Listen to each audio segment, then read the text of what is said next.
Well, we got our engine outside, we got our RTV cured, and I did pressure wash this engine once from the top side. I didn't have it on a stand, so now I'm going to spray purple power around and give this thing another clean up with the pressure washer, and I'll block off the exhaust port, and we'll get this thing a little bit nicer to work on.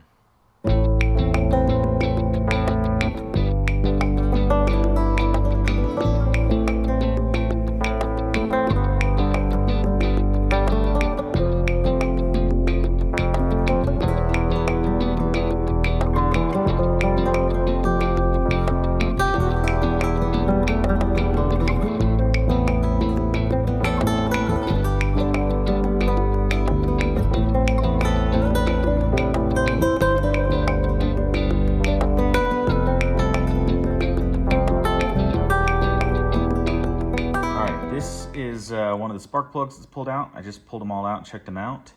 They all look very good. These are good Bosch double-iridium plugs, so those are some of the best plugs you can get.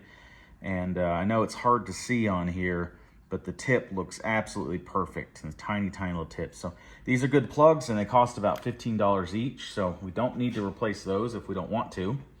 Now I've got out the Borescope, and what I'm doing is I'm going down into each cylinder and I'm checking out what it looks like.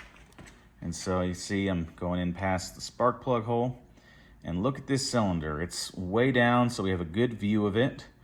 We see that there is some carbon on the top. There's a little bit in places it's kind of flaked off, but this looks pretty good from here. It's not horribly caked up with carbon, and it's not been like washed clean.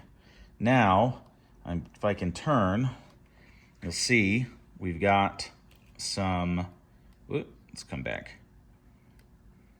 So we can see the cross-hatching on the cylinder walls there.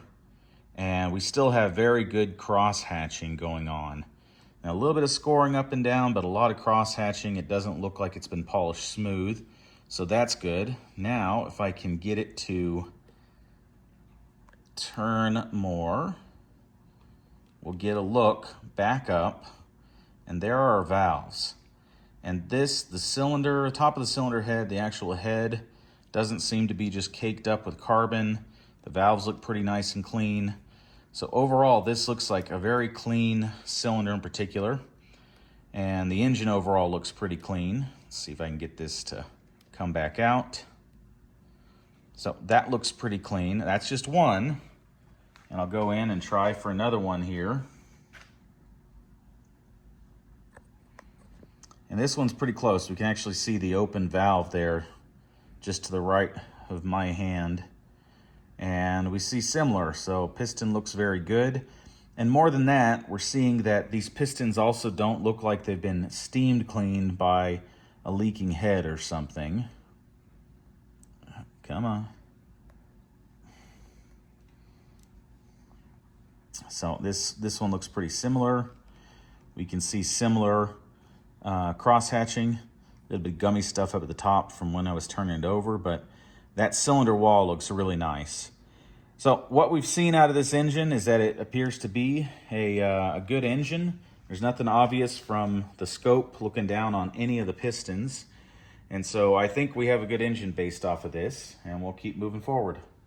All right, so we've got out our Kim tool, and what Kim tool is really good for is dissolving carbon on engine components that it's really caked on stuff. So we're gonna pour a little bit of Kim tool into all the cylinders, and basically that's gonna go down and leak past our rings. And the idea is that we're going to get our rings saturated the whole way around. That's why we've got it vertical. And it'll just ooze down past those rings. It'll loosen up all the carbon around the rings. And if we were ever going to have any issues with compression, or more importantly, burning oil because our oil rings were stuck, we're giving it every possibility to clean up and get those freed up so we'll have a good running engine. All right, not that you can see it down there, but we've had the Kim tool in for an hour, and each one of the cylinders is still holding it. So rings don't seem to be leaking down too much. I'm gonna get my screwdriver and turn the crank a little bit just move it up and down and see if I can work any of that Kim tool down past the rings. So Kim tool showed us that the rings are sealing decently well because it didn't all leak down, but we do want to get that Kim tool around onto the rings to help clear up any carbon that might be around them.